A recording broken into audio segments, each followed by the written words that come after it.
Norman Lear, the legendary television producer and philanthropist who revolutionized the situation comedy in the 1970s with All in the Family, The Jeffersons, and other landmark series, died of natural causes Tuesday at his Los Angeles home at age 101, a representative confirmed to EW.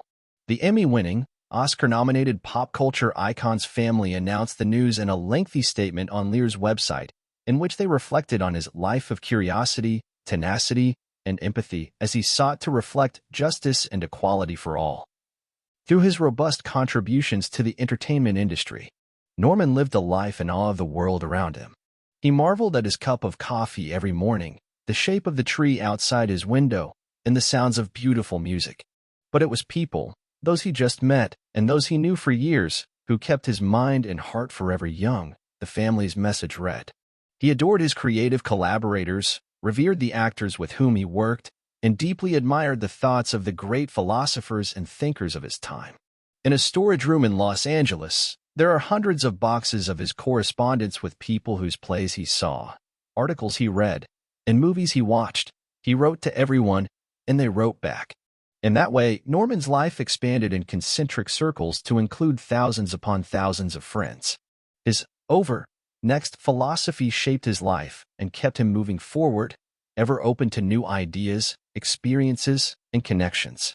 Lear's family also highlighted his military service. He flew 52 missions in World War II, the family noted, as well as how his fear of anti-Semitic rhetoric as a child led to him carving out a sect of his career devoted to activism and philanthropy, including the founding of his People for the American Way organization in 1981.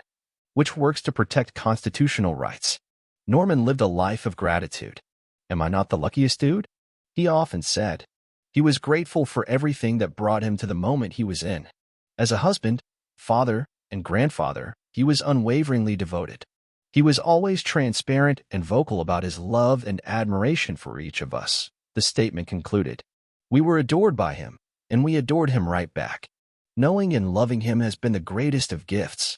Few people have had as much influence on television, and therefore on American culture, as did Lear. Shows like NYPD Blue, Will and Grace, and Sex and the City owe something of their existence to Lear's groundbreaking efforts to liberalize ideas of what is fit content for a television program. Born in New Haven, Connecticut, in 1922, Lear fought in World War II and returned home to work as a press agent. He soon joined his cousin Ed Simmons to write comedy material for Danny Thomas, Martin and Lewis, Martha Ray, Tennessee Ernie Ford, and others to perform in nightclubs and eventually on TV. But it was in his partnership with director Bud Yakin that Lear started to hit his stride. They moved back and forth between television and movies, working on programs like The Andy Williams Show and features including Divorce, American Style. Lear earned an Oscar nomination for his screenplay in 1968, The Night They Raided Minsky's, and Cold Turkey, his directorial debut. But his life took a turn when he read an item in TV Guide about a British series called Till Death Do Us Part, about a middle-aged man and his son-in-law who fought about all the social and political issues of the day.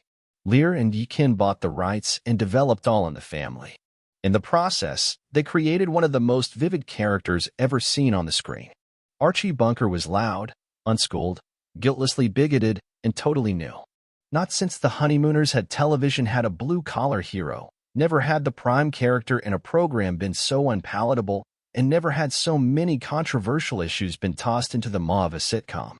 Subjects that were tackled included abortion, birth control, mate swapping, homosexuality, religion, menopause, and most relentlessly, racial and ethnic stereotypes, with words like spick, heeb, and spade appearing with great frequency.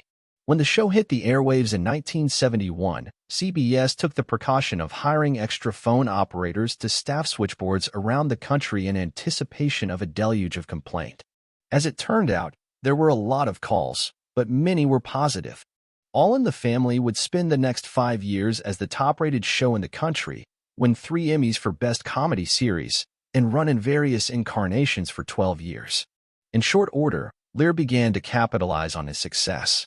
He soon brought out Maude, starring the imperious B. Arthur playing a character that had been introduced as Edith Bunker's feminist cousin, and who was based in no small measure on Lear's wife Frances, in Sanford and Son, starring the great Red Fox.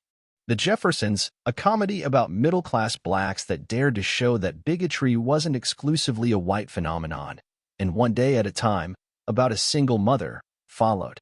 Lear's final success was Mary Hartman, a parody soap opera that went further over the top than any of its stablemates.